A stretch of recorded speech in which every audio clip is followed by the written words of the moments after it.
আমাদের একজন উপদেষ্টা গুণী মানুষ অর্থনীতিবিদ তিনি একটি কথা বলেছেন যে ভারতে ইলিশ মাছ পাঠানোর ব্যাপারে, যে আমরা ইলিশ মাছ এটা রপ্তানি করি, এখানে আবেগ দিয়ে কথা বললে তো হবে না। তো আমি শুধু এই ব্যাপারে এটা বলতে পারি, হ্যাঁ মানে বাঙালি জনগোষ্ঠী ভারতেও আছে, এদের প্রধান ধর্মীয় উৎসব হচ্ছে দুর্গাপূজার সময় ইলিশ মাছ একটা বড় উপাদান হিসেবে কাজ করে আমরা জানি।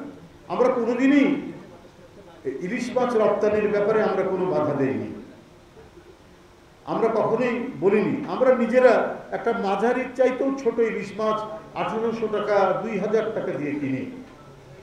আমাদের দেশে যেটা যে ইলিশ মাছ ধরা পড়ে, অথচ এই ইলিশ মাছ আমরা রপ্তানি করি। আমরা জানি আরেকটি ওখানে জনগোষ্ঠী আছে, বাংলাদেশের হিন্দু কমিউনিটি এবং ভারতের পশ্চিমবাংলার হিন্দু কমিউনিটি, তাদের প্রধান ধর্মীয় উৎসব দুর্গাপূজা। এটা হতেই পারে। আমরা কিন্তু আমাদের উপর যে দাম বৃদ্ধির যে প্রকোপ, এটা মেনে নিয়েও আমরা করি।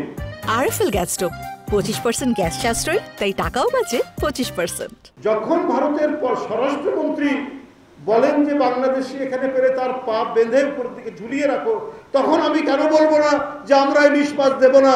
যাদেরকে আমরা নানাভাবেই যাদের শ্রদ্ধা করি, ওদের ধর্মীয় উৎসব, সেই ধর্মীয় উৎসবে শ্রদ্ধা রেখে এই সময় যে ইলিশ মাছ যায় ভারতে, রপ্তানি আমদানি রপ্তানি বাণিজ্য এটা তো সবসময় হয়ে এসছে, এটা সবসময় হয়ে এসছে।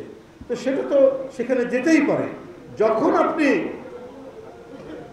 এটা দেবেন এবং আবেগের প্রশ্ন আসবে, তখন তো আমাকে বলতেই হবে যে যারা আমাদেরকে এমন হেয় করে, যারা আমাদেরকে কীটদাসের মতো আচরণ করে, যে পা বেঁধে উপরে ঝুলিয়ে রাখবে, তখন আমি বলবো তাহলে আমরা ভাই ইলিশ মাছটা কেন দেব? এরা তো আমাদের সাথে বন্ধুত্ব চায় না, জনগণের সাথে বন্ধুত্ব চায় না। এরা বন্ধুত্ব চায় শুধু শেখ হাসিনার মতো একজন ভয়ঙ্কর রক্ত পিপাসু।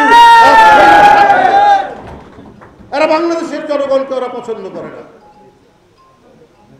ওদের পছন্দ একটাই, যে শেখ হাসিনা থাকলে বাংলাদেশে তারা মাতবরি করতে পারবে, শেখ হাসিনা থাকলে ভারতের আধিপত্য বাংলাদেশে বিস্তার লাভ করবে।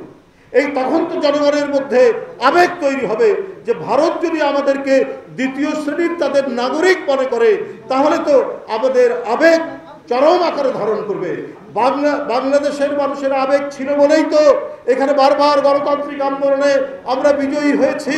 ওই আবেগ দিয়ে, বাংলাদেশের মানুষের আবেগ ছিলই বলেই এক রক্তাক্ত যুদ্ধের মধ্যে দিয়ে আমরা 71 সালে স্বাধীনতা অর্জন করেছি।